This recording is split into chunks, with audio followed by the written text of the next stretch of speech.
So what is up everyone, Assalamu alaikum and welcome to my YouTube channel 7 Cheese and welcome to another brand new vlog.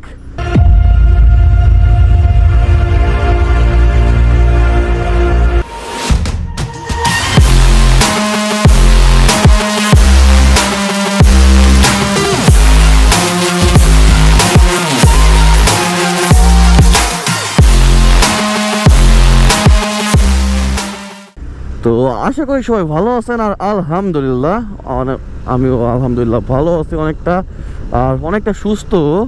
আসলে last কিছুদিন ধরে আমি অনেকটা হাল ছেড়ে দিয়েছিলাম, মানে দূরে সরে গেছিলাম, কিন্তু না কেউ মনে করেন না যে আমি এখানে সব কিছু ছেড়ে দিছি বা আমি আর কন্টিনিউ করব না, এমন কিছু না। শারীরিকভাবে একটু অসুস্থ ছিলাম, মানে একটু না ভালোই অসুস্থ ছিলাম।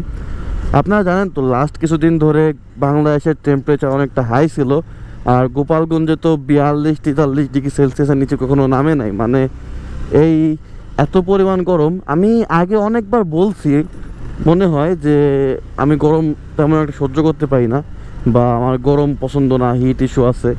তো যাই হোক, এই এক্সট্রা গরমের মধ্যে আমি এক্সট্রা অসুস্থ হয়ে পড়ছিলাম, যার কারণে প্রায় 10 দিনের মতো 10 দিনের মতো আমার বেড রেস্টে ছিলাম। আমি কন্টেন্ট তো কেন, মানে অন্য কোনো কিছুই করতে পারি নাই, কন্টেন্টও বানাতে পারি নাই। এই এখন লাস্ট 2 দিন আগে একটু সুস্থ হওয়া শুরু করছি। এখন আস্তে আস্তে বেড রেস্ট থেকে ব্রিজ একটা বন্ধ। আসলে এটাই বাংলাদেশের কাজ। 2 দিন হইতে না হইতে ব্রিজ ধরে গেছে ফাটল, ভাঙা শুরু হয়েছে ব্রিজ, এখনই ব্রিজ বন্ধ করে দিছে। যাক, সোনার দেশের সোনার কন্ট্রাক্টররা চুরি করতে কেউ বাদ দেয় না কোথাও। এসব নিয়ে কথা না বাড়াই।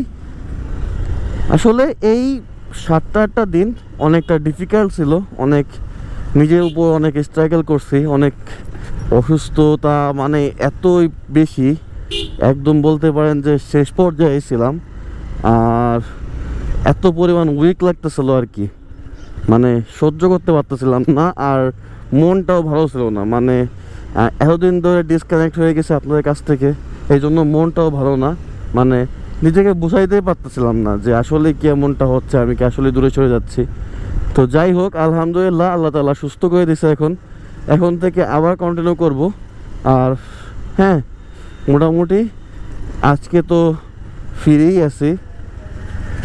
আজ থেকে রেগুলার কন্টেন্ট আবার আসবে, যদি আল্লাহ তাআলা সুস্থ রাখে আমাকে। ইনশাআল্লাহ রেগুলার কন্টেন্ট আসবে, রেগুলার ভিডিও আসবে, শর্ট আসবে, আজ থেকে সব আসা শুরু হবে। তো কারো আর প্যানিক খাওয়ার কোনো প্রয়োজন নাই কন্টেন্ট নিয়ে, কারণ কন্টেন্ট বন্ধ হচ্ছে না, এতটুকু গ্যারান্টি দিতে পারি যে রেগুলার ভিডিও পাবেন আপনারা। আর যদি কেউ একটু রাগ হয়ে থাকেন তাহলে প্লিজ ফরগিভ মি। বাট কথা হলো যে অসুস্থতাকে তো অত সহজে কিছু করা যায় না, আর একটু জয় করতে দেরি হয়েছে, কিন্তু আমি আমার লেভেল হার্ড ট্রাই করছি। কি করব, অসুস্থ অবস্থায় তো আর কন্টেন্ট বানানো পসিবল না। ডাক্তার দিছিলই বেড রেস্ট, তো বেড রেস্টেই ছিলাম। বাট যারা রাগ হয়েছেন ইনশাল্লাহ খুব তাড়াতাড়ি তাদের রাগটাও ভাঙাই দেবো, সমস্যা নাই, তাদের রাগও ভাঙাই নেবানি আমি। আর কন্টেন্ট তো রেগুলার দিলেই হচ্ছে, তাই না? ইরেগুলার এখন থেকে আর হবো না ইনশাল্লাহ, রেগুলার কন্টেন্ট পাবেন। আর যেমনটা ভালোবাসা দিচ্ছিলেন তেমনটাই ভালোবাসা দেবেন আশা করি। তো বলতে না বলতে আমার ক্লাসের কাছে চলে আসছি। এখান থেকে আমার কোর্সের ক্লাসটা কমপ্লিট করতে হবে এখন, তারপরে আবার দেখা হচ্ছে, ঠিক আছে?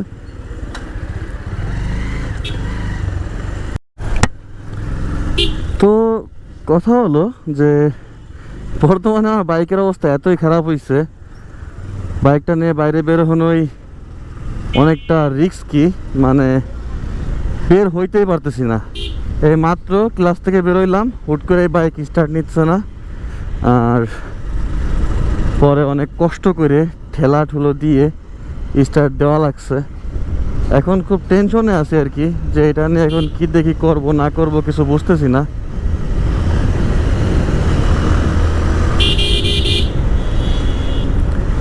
মানে খুব মনটা ভাঙ্গেই যাচ্ছে। খুব তাড়াতাড়ি ইনশাল্লাহ রিপেয়ার করতে যাব, আর যশোর বাসীর সাথেও দেখা হবে। কারণ এই বাইকে যদি ইঞ্জিনের টাচও দিই তাইলে ইনশাল্লাহ যশোর থেকেই দেবো। কজ গোপালগঞ্জে আমার জানা মতে তেমন কোনো ভালো টেকনিশিয়ান নাই যে ইঞ্জিনের কাজটা অন্তপক্ষে ঠিকঠাক করতে পারবে। যাই হোক, এমনিতেই প্যারাময় দিনকাল যাচ্ছে, অসুস্থতা, গরম টরম দিয়ে বিধিকিস্ত একটা অবস্থা। এখন সুস্থ হয়েছি, এখন আবার বাইক অসুস্থ হয়ে পড়ছে। মানে একের পর এক একটা জিনিস লাগেই আছে আমার সাথে।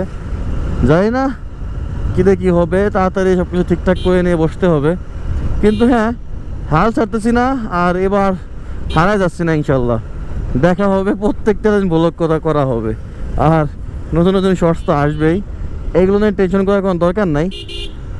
কিন্তু আসলে এটা আমার খুবই খারাপ লাগতেছে যে বাইকের অবস্থা হুট করে এত খারাপ হয়ে গেল। আমি আসলে কখনো ভাবিও নি যে এত তাড়াতাড়ি হবে, এরকম হুট করে এরকম কিছু একটা হয়ে যাবে।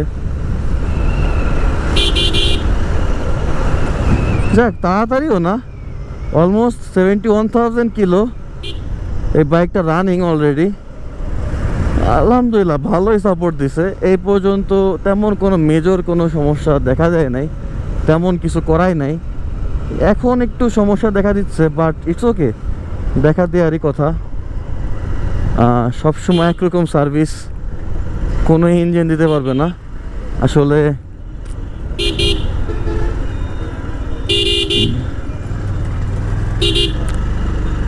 কিন্তু ভাই, আমি একটা কথা সবাইকে বলবো, সবাইকে একটা সাজেশন দিতে পারি যে সবাই প্লিজ দয়া করে ইঞ্জিন অয়েলটা খুব ভালোভাবে মেনটেন করার চেষ্টা করবেন।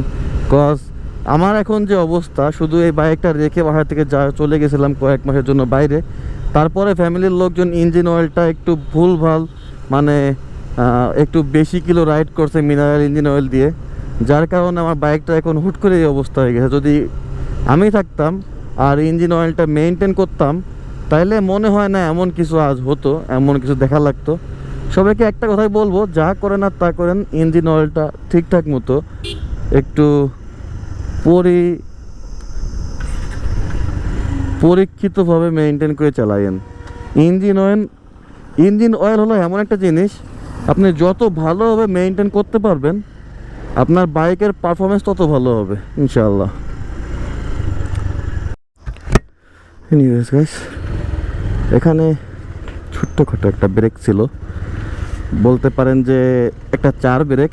সকালে এক কাপ চা না খেলে দিনটা ভালো যায় না। মোটামুটি বলতে পারেন এটা একটা ডেইলি লাইফ ব্লগ। আমার ডেইলি লাইফটাকে একটু নিয়ে আসছি আজকে অনেকদিন পরে। আর কাল থেকে ইনশাআল্লাহ রিভিউস আসবে, খুব একটা আপনাদের চেনা জানা একটা বাইকের রিভিউ করব ইনশাআল্লাহ। আর কাল থেকে ম্যাক্সিমাম বাইকগুলো এই রিভিউ পাওয়া শুরু করবেন। আল্লাহর রহমতে সমস্যা হবে না ইনশাআল্লাহ। এমন কিছু করব যে আপনারা নেক্সট টাইম বাইক কেনার আগে অন্ততপক্ষে জেনে শুনে কিনবেন, আর অনেকটা সিকিউরড হবেন ইনশাআল্লাহ। তো রিভিউসগুলোর দিকে একটু বেশি বেশি খেয়াল রাখেন। আর অনেক দিন পরে আবার নতুন করে শুরু করলাম, আর সবাই একটু মাফ টাফ করে দিন যাদের একটু দেরি করাইছি বা যাদের লেট করাইছি। আর এখানে কিছু করার নাই, অসুস্থতা মানুষের জীবনে বলে কয়ে আসে না, হুট করে অসুস্থ হয়ে পড়ছিলাম। বাট আলহামদুলিল্লাহ এখন আল্লাহর রহমতে অনেকটা সুস্থ।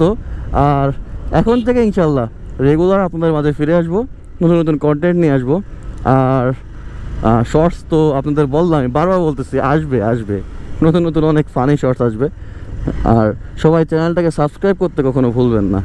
তো আজ থেকে সবাই চ্যানেলের দিক একটু নজর রাখেন আর সাবস্ক্রাইব করে দিন। যাদের কাছে নতুন নতুন এই ভিডিওগুলো যাবে, যারা প্রথমবার ভিডিওগুলো দেখতেছেন তারা একটু সাবস্ক্রাইব করেন। আর যারা আমার সাবস্ক্রাইবার, যারা আমার ভালোবাসা মানুষগুলো আছেন, তারা অবশ্যই ভিডিওগুলোকে লাইক দিয়ে দিন, যাতে নতুন কিছু অডিয়েন্স যে কাছে আমার এই ভিডিওগুলো যায়, যাতে একটু তারাও একটু উপকৃত হয়, একটু ইনফরমেশন পায়।